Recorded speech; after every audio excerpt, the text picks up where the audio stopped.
Shalom saudara. Shalom. Saudara-saudara yang terkasih dalam Kristus Yesus, saya percaya Anda yang mengikuti doa bersama setiap hari yang ditayangkan lewat online dikuatkan dan dipelihara dan tidak kekurangan suatu pun yang baik. Amin. Pasti kesehatan Anda menjadi lebih sehat. Anda semuanya tidak kekurangan apapun, baik berkat, perlindungan, kasih karunia, damai sejahtera daripada Tuhan. Amin. Amin. Hari ini saya mau mengajak Anda semua untuk mengubah pola pikir Anda. Cara pikir Anda harus berubah daripada pola pikir duniawi ke arah pola pikir kekekalan. Amin. Amin. Kalau pola pikir Anda masih pola pikir duniawi, Anda tidak akan menerobos mencapai hal-hal yang besar di dalam kekekalan. Dan Anda sebagai orang yang dipanggil dan dipilih Allah sesuai dengan rencananya masih memakai pola pikir duniawi, akibatnya rencana Allah tidak akan terjadi dalam kehidupanmu. Anda akan jadi orang biasa-biasa aja, bukan jadi orang yang extraordinary. Kalau doa-doa yang menceritakan kelemahan Anda harus berubah, saudara. Belajar dari setiap doa-doa yang kita panjatkan, kita perlu ditingkatkan. Dan kita akan mulai dengan kebenaran firman Tuhan. Pada waktu Yesus mengajak murid-muridnya berdoa di Taman Getsemani, dia mengajak murid-muridnya. Di antaranya ada Markus, Lukas, dan Matius. Di samping itu ada juga Petrus dan anak Zebedeus. Anda tahu anak Zebedeus siapa? Yaitu Yohanes dan Yakobus. Anda tahu siapa Zebedeus? Pada waktu istrinya Zebedeus memohon dan datang kepada Yesus, dia minta agar supaya anak-anaknya yaitu Yohanes dan Yakobus duduk di sebelah kanan dan sebelah kiri Yesus di surga. Tapi apa yang dikatakan Yesus, apa yang akan memberikan tempat itu? Mari saudara, kita belajar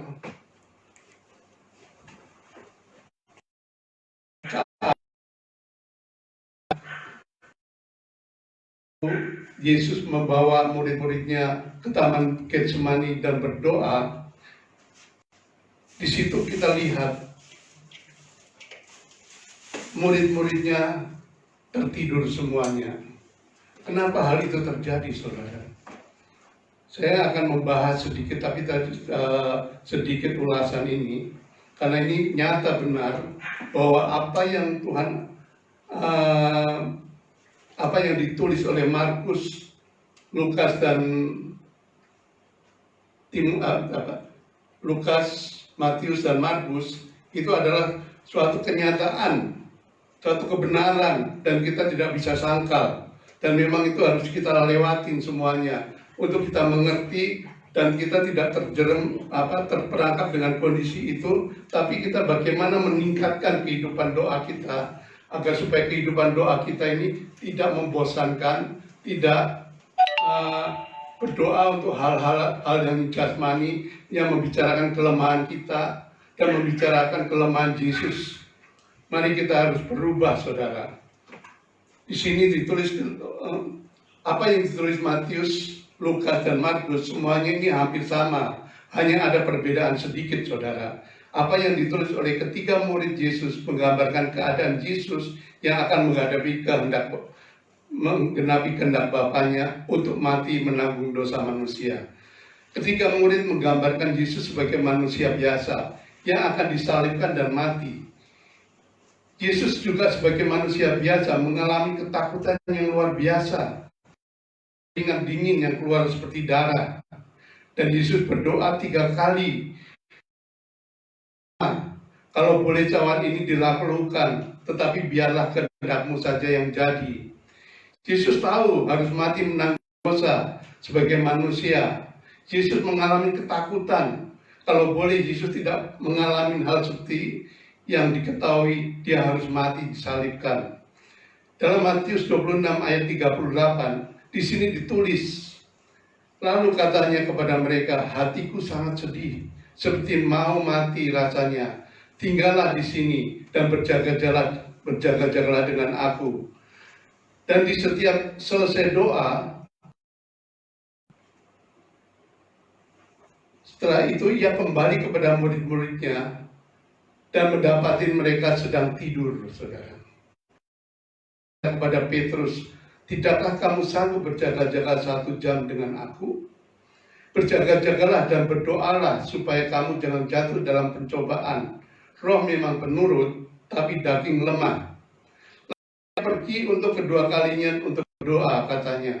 Ya Bapakku, jikalau cawan ini tidak mungkin lalu, kecuali apabila aku meminumnya, jadilah kehendakmu.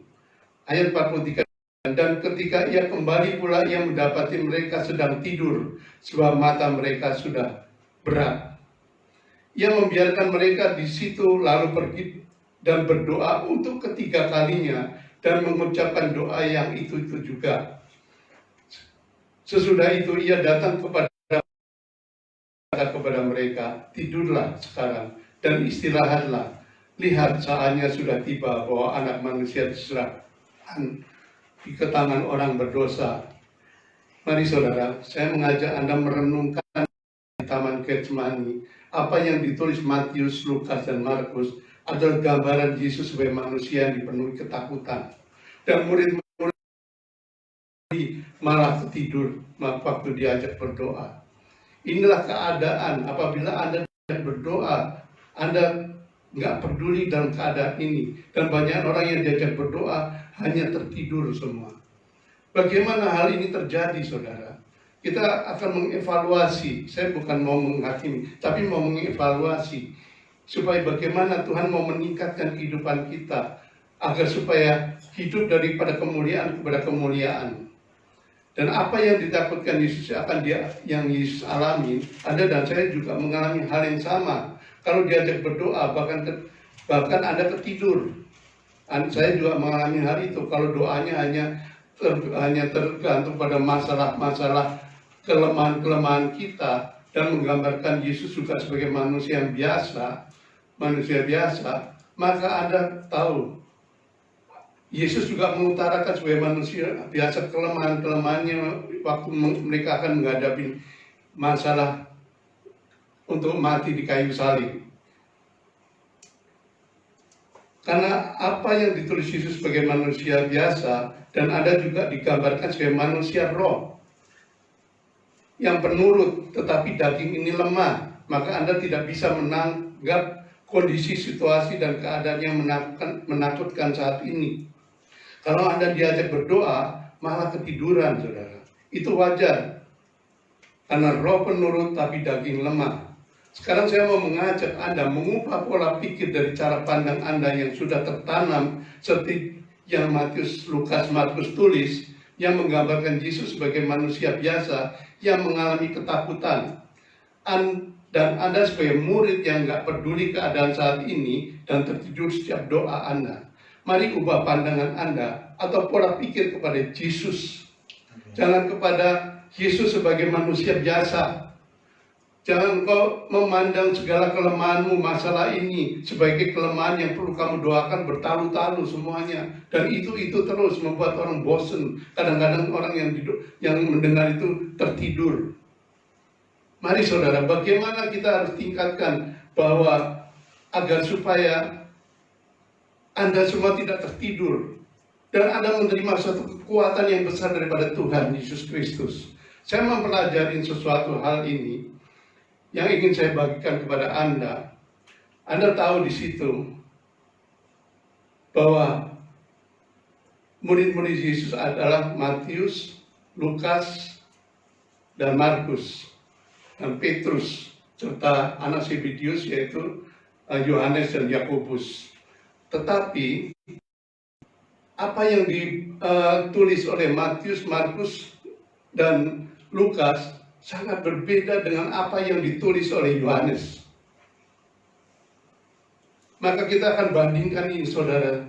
Kenapa sampai terjadi hal begitu? Karena Matius, Markus, dan Lukas dia menggambarkan kelemahan Yesus yang masih sebagai manusia biasa yang penuh ketakutan. Tetapi berbeda dengan Yohanes, di situasi yang berbahaya saat ini agar Anda mengalami kekuatan dan tidak menjadi lemah. Yesus mengajak murid-muridnya di situ, ada Petrus, kedua anak Zebedius yaitu Yohanes dan Yakobus. Siapa Yohanes dan Yakobus? Ini diceritakan dalam ayat 20, dikatakan, maka datanglah ibu dan anak-anak Zebedius serta anak-anaknya itu kepada Yesus, lalu sujud di hadapannya untuk meminta sesuatu kepadanya. Kata Yesus, apa yang kau kehendaki? Jawabnya, berilah perintah supaya kedua anakku ini boleh duduk kelak di dalam kerajaanmu, yang seorang di sebelah kananmu dan yang seorang lagi sebelah kirimu. Tapi Yesus menjawab katanya, kamu tidak tahu apa yang kamu minta. Dapatkah kamu meminum cawan yang harus kuminum? Kata mereka kepadanya, kami dapat. Yesus berkata kepada mereka, cawanku memang akan kamu minum, tapi hal duduk di sebelah kananku atau sebelah kiriku, aku tidak berhak memberikannya. Itu akan diberikan kepada orang-orang bagi siapa Bapakku telah menyediakannya. Di lain kesempatan, Yesus mengajak Petrus, Yohanes, dan Yakobus ke atas gunung, di mana Tuhan Yesus dipermuliakan. Kita lihat siapakah Yohanes, siapakah Petrus. Petrus adalah orang yang waktu ditanya pada Yesus bertanya pada Petrus dalam Matius 16 ayat 15. Lalu Yesus bertanya kepada mereka, tapi apa katamu, siapakah aku ini? Maka jawab Simon Petrus, engkau adalah Mesias, anak Allah yang hidup. Kata Yesus kepadanya, berbahagialah engkau Simon bin Yunus, sebab bukan manusia menyatakan itu kepadamu, melainkan Bapakku yang di surga. Di sini Petrus yang bisa berkata Yesus adalah Mesias, anak Allah yang hidup. Di saat diajak berdoa bersama Yesus, masih melihat Yesus sebagai manusia. Akibatnya Petrus juga ketakutan dan tertidur, saudara.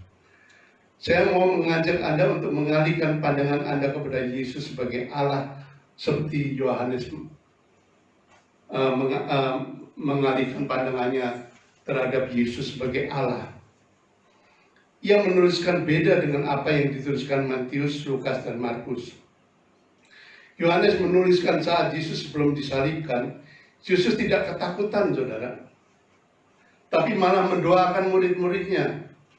Anda dan saya juga murid-murid Yesus berhak untuk dikuatkan. Yohanes yang memiliki pandangan terhadap Yesus berbeda dengan murid-murid yang lain. Petrus berkata, engkau Mesias, anak Allah yang hidup. Tapi Yohanes menuliskan di dalam Yohanes 1 ayat 1. Sangat-sangat berbeda. Yang akan membuat ada suatu terobosan yang besar. Yang dikatakan dalam Yohanes 1 ayat 1. Pada mulanya adalah firman. Firman itu bersama-sama dengan Allah. Dan firman itu adalah Allah. Ia pada mulanya bersama-sama dengan Allah. Segala sesuatu dijadikan oleh Dia. Dan tanpa Dia tidak ada sesuatu pun yang telah jadi. Dari segala yang telah dijadikan. Dalam Dia ada hidup. Perhatikan saudara. Di dalam Dia ada hidup. Dan hidup itu adalah terang manusia. Amin saudara. Terang itu bercahaya dalam kegelapan, dan kegelapan itu tidak menguasainya.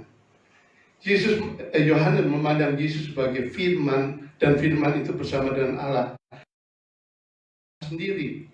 Dan segala sesuatu diciptakan oleh Dia, dan tanpa Dia tidak ada satupun yang telah terjadi dari segala yang diciptakan. Dalam Dia ada hidup, saudara. Anda percaya bahwa dalam Anda itu ada suatu kehidupan. Dan hidup itu adalah terang manusia. Anda adalah terang, saudara. Dan terang itu percaya dalam kegelapan. Dan kegelapan itu tidak menguasainya. Amin. Inilah harus yang engkau fokuskan. Bahwa terang itu telah menguasai Anda semuanya. Dan kegelapan tidak akan menguasai Anda. Ini yang membuat pola pikir yang harus diubahkan, saudara. Yesus sama-sama berdoa. Tapi apa yang ditulis Yohanes beda dengan apa yang ditulis murid-murid yang lain. Doa Yesus mengungkapkan pesan, saudara. Di dalam Yohanes 17 nanti kita baca bersama-sama. Doa Yesus itu mengungkapkan pesan atau wasiat atau warisan yang harus Anda dan saya ketahui. Dan warisan yang Anda dan saya terima setelah Yesus bangkit dan naik ke surga dan akan kembali agar supaya tahu akan kehendaknya Anda ditaruh di bumi ini. Amin. Anda tahu ada satu kekuatan pada waktu Yesus di atas Getsemani. Murid-muridnya menggambarkan, murid-muridnya yang lain, Markus, Lukas, dan Matius menggambarkan ketakutan dan kelemahan Yesus. Tapi berbeda dengan Yohanes. Dia tidak takut menghadapi kematiannya. Dia tidak takut menghadapi apa yang harus dialaminya. Apa yang dilakukan Yesus di saat itu. Dia tidak berdoa mengenai kelemahannya. Dia malah mendoakan Anda dan murid-muridnya. Inilah ada suatu kekuatan yang besar, saudara, yang saya rasakan dalam kehidupan saya, bahwa benar-benar bahwa Yesus itu sedang berdoa untuk menguatkan Anda dan saya. Amin. Amin.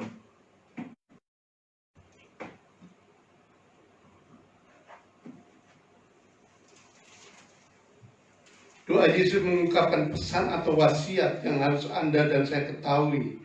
Dan warisan, saudara. Ini warisan, saudara. Anda harus menyadari bahwa Yesus sudah mati untuk menerima janji-janji supaya Anda mendapatkannya, yaitu harta yang paling besar dan sangat berharga, agar supaya Anda tidak jatuh dalam dosa keinginan dunia yang mematikan. Dan dapat dirancangkan untuk Anda lakukan dan selesaikan, saudara. Anda punya tugas, saudara. Tugas Anda adalah melakukan kehendak Bapa dan menyelesaikannya. Anda akan diutus, saudara. Kenapa saat ini Anda tidak bisa diutus? Karena Anda masih terfokus pada kelemahan Anda. Anda terfokus pada Yesus sebagai manusia biasa. Tapi kita harus punya fokus kepada hal yang kekal. Yesus adalah Allah yang besar, Allah satu-satunya pencipta langit, bumi, dan segala isinya. Dia yang punya kuasa, punya segalanya, punya hidup. Dan dalam Dia ada satu kehidupan. Di sini banyak orang tidak masing-masing. Fokus kita hanya ada hal-hal yang dunia. Maka banyak kematian. Banyak kematian, karena cinta akan dunia adalah permusuhan dengan Allah. Mari saudara, agar supaya Anda dapat melakukan apa yang direncanakan untuk Anda lakukan dan selesaikan, tanpa wasiat dan Anda mengerti warisan yang saat ini, Anda tidak akan bisa melakukan apa-apa. Kekayaan Anda tidak ada artinya semuanya. Kekuatan Anda, kekudusan Anda, semuanya nggak ada artinya semuanya. Tetapi kalau Anda benar-benar mengerti bahwa pada saat Yesus mengalami berdoa di kayu salib, tidak tahu Dia akan bangkit, Dia tahu Dia akan mengalahkan dunia, dan Dia berdoa untuk kita, bukan untuk dunia. Yang paling penting diwariskan itu kepada murid-murid.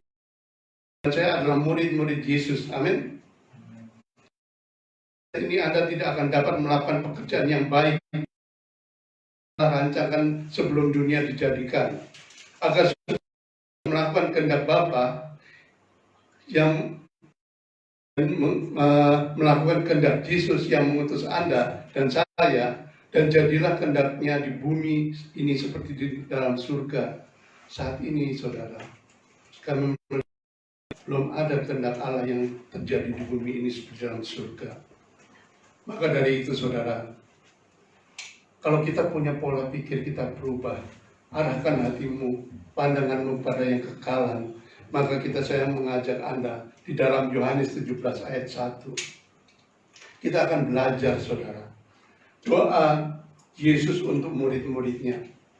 Pada waktu Yesus dia di dalam Taman Getsemani, dia tidak ketakutan.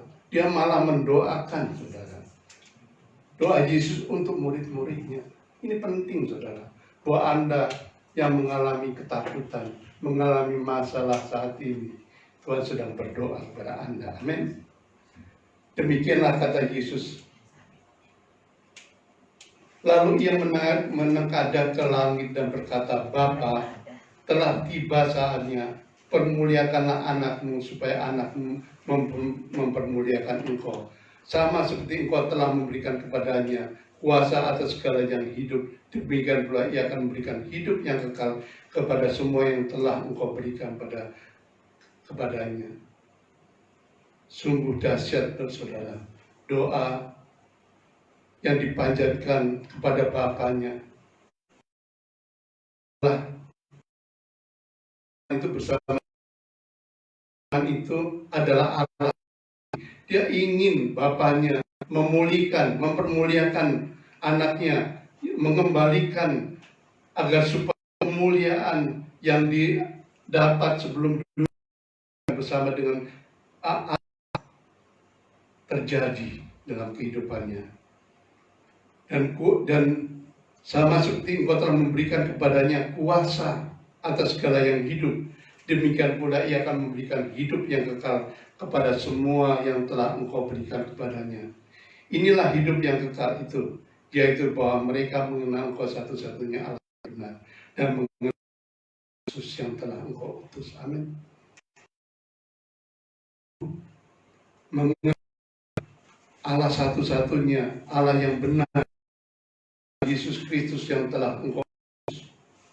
Firman Tuhan katakan engkau dipanggil, engkau dipilih untuk sesuai dengan rencana, dikuduskan di dalam Kristus Yesus. Engkau diserahkan agar supaya engkau setia kepada Yesus Kristus. Itulah Anda sebagai orang Kristen, dan untuk Anda dipilih Allah akan untuk melakukan pekerjaan yang besar. Aku telah mempermuliakan engkau di bumi dengan jalan menyelesaikan pekerjaan yang engkau untuk melakukannya. Saudara, Anda semuanya harus dipersiapkan bahwa Anda akan menyelesaikan pekerjaanmu di bumi ini dan akan kau lakukannya sesuai rancangannya. Amin. Oleh sebab itu, ya Bapa, permuliakanlah aku padamu sendiri dengan kemuliaan yang kumiliki di hadiratmu sebelum dunia ada. Coba perhatikan, Yesus adalah Allah yang kekal, ya Alfa dan Omega, yang awal dan akhir. Kasihnya tetap sama untuk selama-lamanya. Dan kemuliaan yang dimiliki sebelum dunia itu ada dalam Kristus Yesus.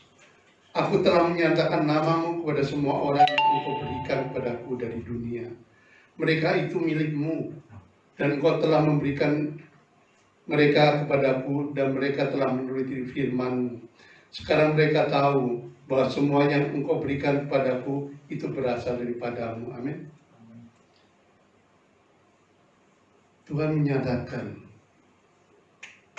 kepada kita semua bahwa engkau ini adalah milik Bapa yang diberikan kepada Yesus, dan Anda semuanya saat ini sudah menuruti firman-Mu.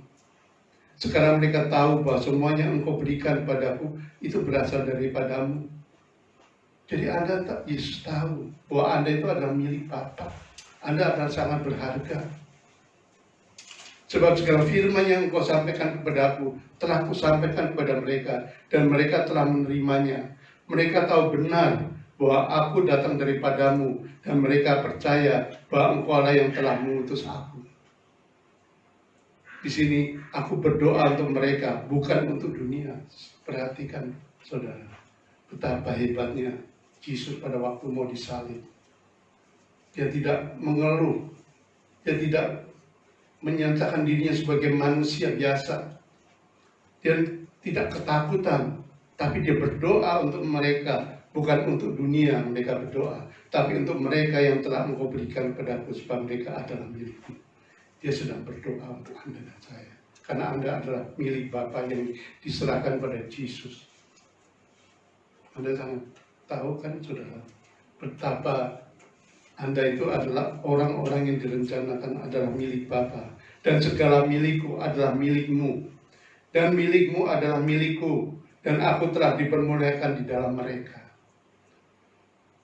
Dan aku tidak ada lagi di dalam dunia, tetapi mereka masih ada di dalam dunia. Perhatikan, saudara. Dan aku datang kepadamu, ya Bapa yang kudus, pelihara mereka dalam namamu, yaitu namamu yang telah Engkau berikan padaku, supaya mereka menjadi satu sama seperti kita. Selama aku bersama mereka, aku memelihara mereka dalam namamu. Amin. Nama Yesus memelihara kita, walaupun Yesus tidak ada bersama kita saat ini. Tapi namamu yang telah Engkau berikan padaku, aku telah menjaga mereka, dan tidak ada seorang pun dari mereka yang binasa, selain daripada dia yang telah ditentukan untuk binasa, supaya genaplah tertulis dalam kitab suci. Amin. Anda harus sangat bersyukur, saudara. Tapi sekarang aku datang kepadamu, dan aku mengatakan semuanya ini, sementara aku masih ada di dalam dunia, supaya penuhlah sukacitaku dalam diriku. Amin.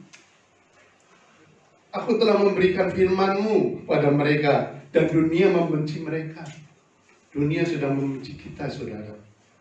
Tapi mereka itu bukan dari dunia sebenarnya, sama seperti aku bukan dari dunia. Amin. Dia menyatakan kepada Anda bahwa Anda bukan orang dari dunia ini, saudara. Anda adalah orang dari atas. Anda nggak usah perlu khawatir dengan keadaan bumi yang ini, yang sedang dialami dengan adanya virus ini. Anda tahu, kalau Anda mengetahui status Anda, bahwa Anda berasal dari atas. Anda bukan dikuasai yang dari bawah, saudara. Ingat, saudara. Anda adalah orang-orang yang ditentukan untuk menguasai bumi ini, bukan untuk dikuasai bumi ini. Amin. Anda adalah orang yang punya potensi besar dalam kehidupan ini. Maka jangan sia-siakan engkau dalam kehidupanmu.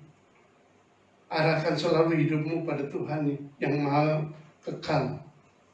Di sini dia katakan, aku tidak meminta supaya engkau mengambil mereka, saudara. Tuhan tidak menginginkan engkau diambil saat ini.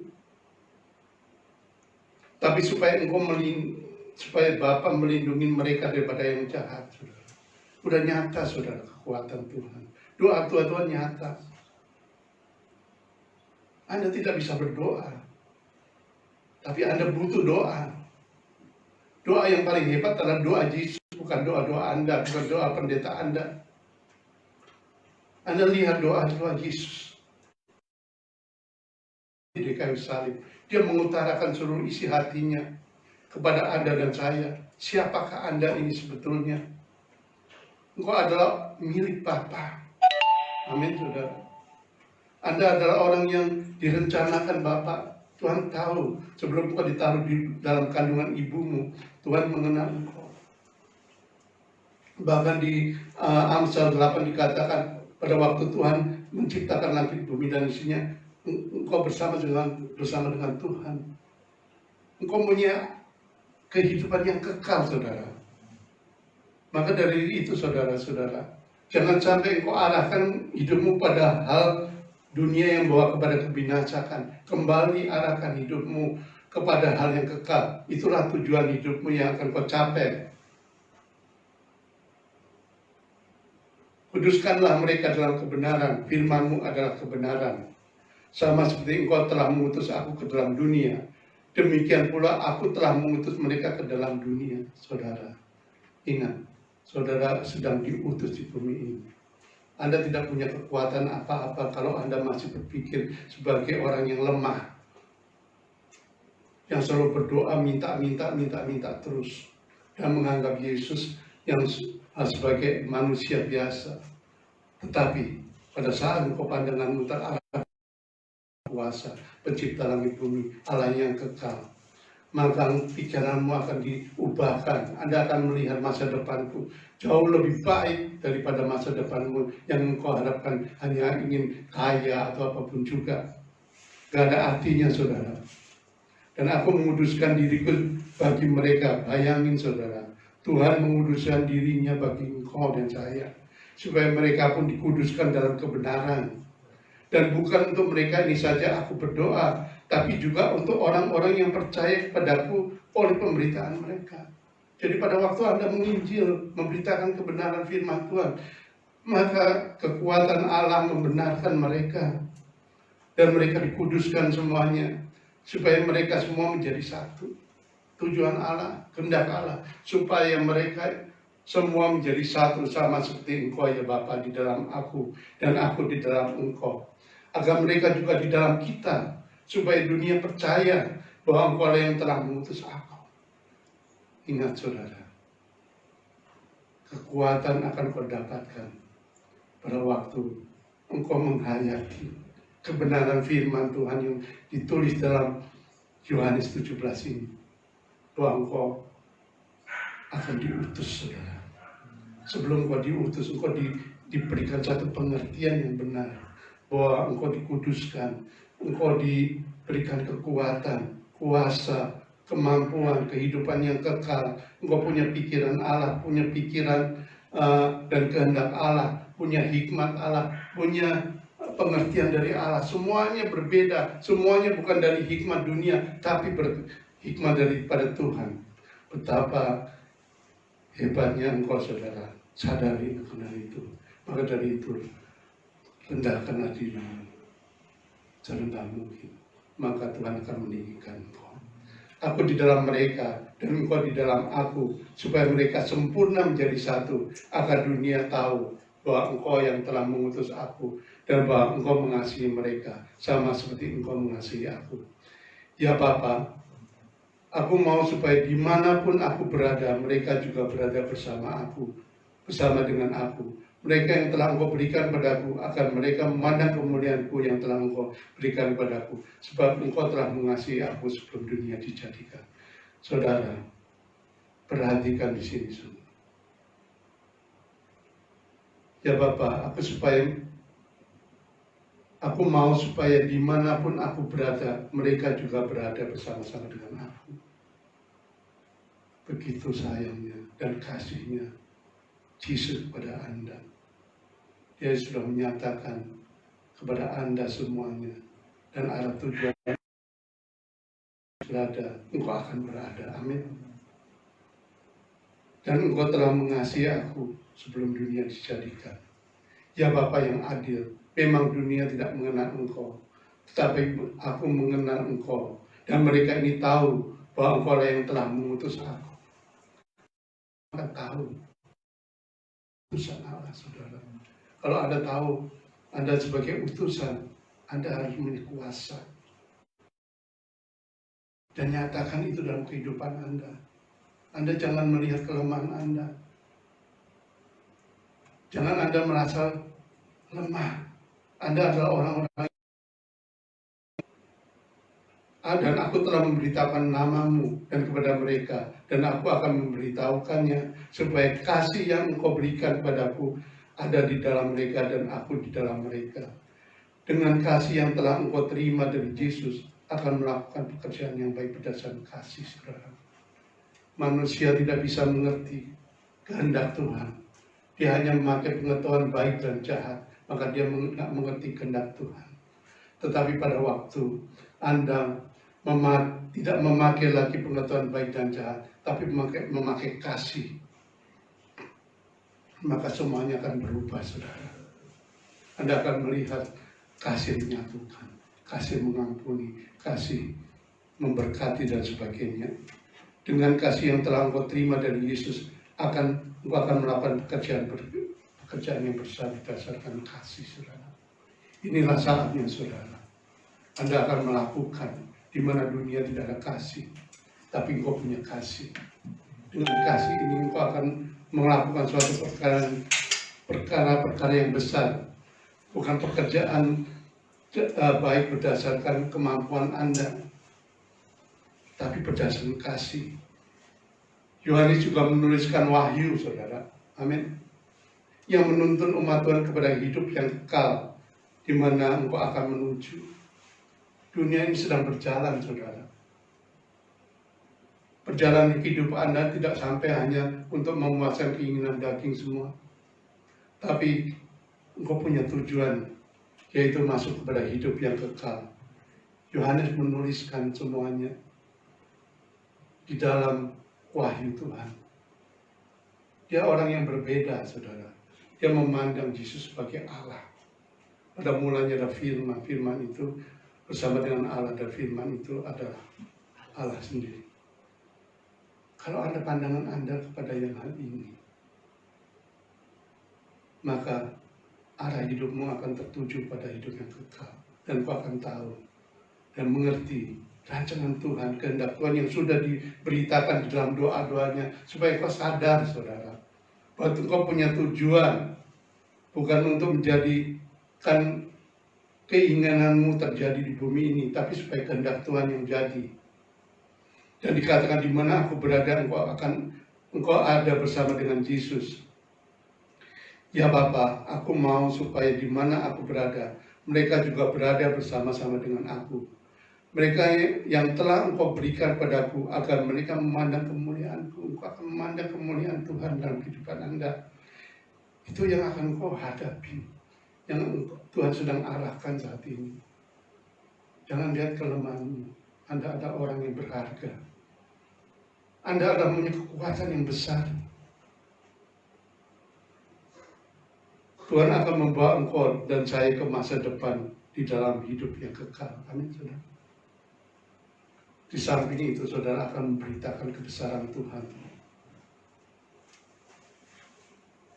Kalau kita kemarin membaca firman Tuhan dalam Yesaya 65 mengenai langit dan baru dan bumi yang baru, kita akan melihat di dalam wahyu, di mana akhir zaman ada satu pewahyuan yang dikatakan langit yang baru dan bumi yang baru. Lalu aku melihat langit yang baru dan bumi yang baru, sebab langit yang pertama dan bumi yang pertama telah berlalu, dan laut pun tidak ada lagi. Dan aku melihat kota yang kudus, Yerusalem yang baru, turun dari surga, dari Allah, yang berhiaskan bagian pengantin perempuan, yang berdandan untuk suaminya. Lalu aku mendengar suara yang nyaring dari tahta itu berkata, lihatlah, kemah Allah ada di tengah manusia, dan ia akan diam bersama-sama dengan mereka. Mereka akan menjadi umatnya, dan ia akan menjadi Allah mereka, saudara. Anda akan menjadi umatnya, dan Allah menjadi Allahmu. Dan ia akan menghapus segala air matamu dari air mata dari mata mereka, dan maut tidak akan ada lagi, saudara. Tidak akan ada lagi perkabungan atau ratap tangis atau duka cita, sebab segala sesuatu yang lama telah berlalu. Ia yang duduk di atas tahta itu berkata, lihatlah, aku menjadikan segala sesuatu yang baru. Firman Tuhan mengatakan, yang kita bahas kemarin, bahwa ini adalah permulaan untuk menjelang zaman yang baru, saudara. Anda akan masuk ke zaman yang baru. Maka untuk masuk dalam zaman yang baru, pola pikir Anda harus baru, diperbarui. Bukan hal-hal yang lama, bukan kelemahan Anda, tapi Anda adalah orang yang didoakan mempunyai kekuatan yang besar. Dan Anda mempunyai segalanya. Dia berkata, apa yang Tuhan punyai, Yesus punya. Apa yang Bapa punya, Yesus punya. Apa yang Yesus punya, Bapa punya.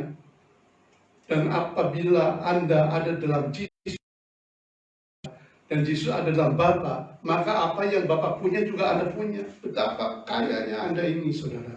Tapi bukan kekayaan material yang fana, tapi kekayaan rohani.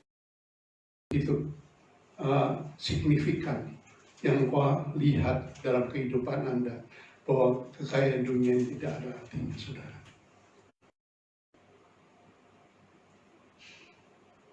Tuliskanlah, karena segala perkataan ini adalah tepat dan benar. Firman-Nya lagi padaku, semuanya telah terjadi. Aku adalah Allah, Alfa dan Omega, yang awal dan yang akhir. Orang yang aku beri minum dengan cuma-cuma dari mata air kehidupan. Saudara sudah akan diberikan mata air kehidupan. Barang siapa menang, ia akan memperoleh semuanya ini. Dan aku akan menjadi Allahnya, dan ia akan menjadi anakku. Tapi orang-orang penakut, orang-orang yang tidak percaya, orang-orang keji, orang-orang pembunuh, orang-orang sundal, tukang-tukang sihir, penyembah-penyembah berhala, dan semua pendusta, mereka akan mendapat bagian. Mereka di dalam lautan yang menyala-nyala oleh api dan belerang. Inilah kematian yang kedua. Kalau kita baca Wahyu sampai akhir, kita baca Wahyu 22 untuk mengakhiri semuanya ini.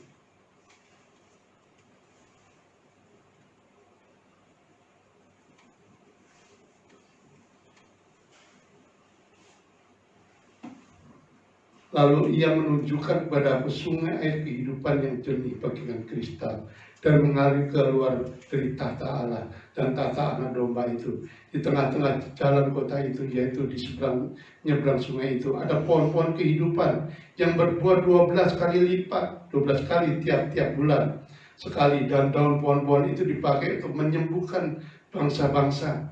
Maka tidak akan ada lagi laknat. Tahta Allah dan tahta anak domba akan ada di dalamnya, dan hamba-hambanya akan beribadah kepadanya, dan mereka akan melihat wajahnya, dan namanya akan tertulis di dahi mereka, dan malam tidak akan lagi di sana, dan mereka tidak memerlukan cahaya lampu dan cahaya matahari, sebab Tuhan Allah akan menerangi mereka, dan mereka akan memerintah sebagai raja sampai selama-lamanya. Dan di sini kedatangan Tuhan Yesus selalu berkata kepadaku, perkataan ini tepat dan benar, dan Tuhan Allah yang memberi roh kepada para nabi telah mengutus malaikatnya untuk menunjukkan kepada hamba-hambanya apa yang harus segera terjadi. Sesungguhnya aku datang segera. Berbahagialah orang yang menuruti perkataan nubuat kitab ini. Dan aku Yohanes, aku yang telah mendengar dan melihat semuanya itu. Dan setelah aku mendengar dan melihatnya, aku tersungkur di depan kaki malaikat yang telah menunjukkan semua itu padaku untuk menyembahnya. Tapi ia berkata padaku, jangan berbuat demikian. Aku adalah hamba sama seperti engkau dan saudara-saudara para nabi dan semua mereka yang menuruti segala perkataan kitab ini. Sembahlah Tuhan Allahmu. Lalu ia berkata padaku, jangan menaikkan perkataan-perkataan nubuat dan kitab-kitab ini, sebab waktunya sudah dekat. Barang siapa yang berbuat jahat, biarlah ia terus berbuat jahat, saudara. Barang siapa yang cemar, biarlah ia terus cemar. Barang siapa yang benar, biarlah ia terus berbuat kebenaran. Barang siapa yang kudus, biarlah terus menguduskan dirinya, saudara.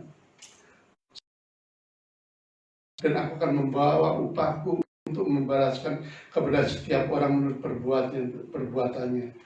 Aku adalah Alfa dan Omega, yang pertama dan yang terkemudian, yang awal dan yang akhir. Berbahagialah mereka yang membasuh jubahnya. Mereka akan memperoleh hak atas pohon-pohon kehidupan dan masuk melalui pintu-pintu gerbang ke dalam kota itu. Tetapi anjing-anjing dan tukang-tukang sihir, orang-orang sundal, orang-orang pembunuh, penyembah-penyembah berhala, dan siapa orang yang mencintai dusta dan yang melakukannya tinggal di luar.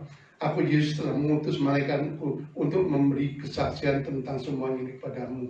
Bagi jemaat-jemaat, aku adalah Tunas, yaitu keturunan Daud, bintang timur yang gemilang. Roh yang dan pengantin perempuan itu berkata, marilah. Dan barang siapa mendengarnya, hendak dia berkata, marilah. Dan barang siapa yang haus, hendaklah ia datang. Dan barang siapa yang mau, hendaklah ia mengambil air kehidupan dengan cuma-cuma. Amin, saudara. Tuhan sedang bernubuat pada Anda dan mengarahkan kehidupan Anda. Maka janganlah engkau berbuat cemar. Engkau harus selalu berbuat baik, kudus, sesuai rancangan Tuhan dalam kehidupan Anda. Bahwa engkau dijadikan sesuai dengan gambar Allah.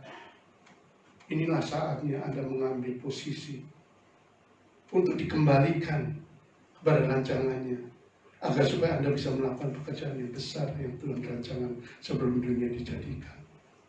Anda akan menjadi orang-orang yang mempunyai solusi atas masalah dunia ini. Dan Anda tidak akan dikuasai. Karena Anda adalah orang-orang dari atas. Orang kuasa.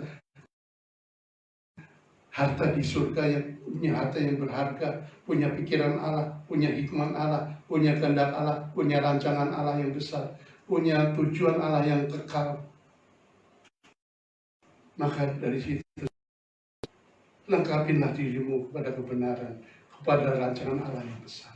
Siapa Anda? Anda adalah orang-orang milik Bapa yang akan diutus. Pada saat Anda diutus, Anda akan menyatakan kemuliaan Tuhan. Amin. Renungkan saudara, pola pikir ini harus berubah. Kau melihat masalahmu, jangan kau berdoa untuk masalahmu. Pandanglah pada Tuhan Yesus, Dia akan berdoa pada Anda. Anda tidak perlu berdoa minta-minta, tapi Tuhan Yesus tahu masalahmu. Dia akan berdoa pada Anda. Dia akan menyatakan kemuliaan-Nya pada Anda. Siapa Anda? Kalau Anda tahu Anda adalah orang yang hebat, orang milik Bapa, seharusnya Anda tahu bangkit. Bangkit karena yang besar. Lakukan bagi Anda untuk diutus. Maka Anda akan melihat kemuliaan Allah akan dinyatakan dalam kehidupan Anda. Dan anak-anak saudara, anak-anak Anda, cucu-cucu Anda akan dicukupkan segala kebutuhan. Allah itu maha baik, saudara. Allah tidak inginkan Anda binasa. Tapi orang yang cemar, orang yang ini yang berbuat jahat akan mengalami kematian yang besar. Tetapi Anda yang sudah memutuskan dirimu, selalu menguduskan dirimu untuk mencari kehendak Bapa, maka engkau akan melihat inilah waktunya Tuhan akan menyatakan dalam kehidupan Anda. Anda akan mampu untuk melakukan pekerjaan yang besar. Apapun masalahmu bukan menjadi masalah Tuhanmu. Allahmu adalah Allah yang besar. Dia sanggup karena engkau menghidupi ini berdasarkan janji-janji Allah yang besar. Dan Anda bukan manusia biasa, manusia dan berhak mengalami harta yang janji Allah yang besar. Maka Anda tidak perlu khawatir pada waktu Anda menginjil mengatakan kuasa ini, engkau punya segalanya, saudara. Karena apa yang punya Bapa punya adalah Yesus punya, dan apa yang Yesus punya Bapa punya, dan apa yang kau punya Yesus punya, apa yang Yesus punya kau punya. Dan apabila Yesus ada dalam Bapa, apa yang Bapa punya juga engkau punya. Betapa hebatnya Anda, saudara. Maka pakailah kekuasaan ini, saudara. Itu Tuhan inginkan supaya kau menjadi satu dalam Tuhan. Dalam Yohanes 17 kata supaya mereka menjadi satu sama seperti kita. Anda akan melakukan pekerjaan yang besar seperti Tuhan Yesus janjikan. Anda biasa, saudara. Mari saudara bangkit, saudara. Bangkitkan roh Anda, bangkitkan tubuh jiwa Anda. Anda sudah disehatkan oleh kebenaran firman Tuhan. Saudara menuju rencana Bapa yang akan digenapi dalam kehidupan Anda. Amin. Terpujilah Tuhan. Mari kita berdoa. Bapa, kami bersyukur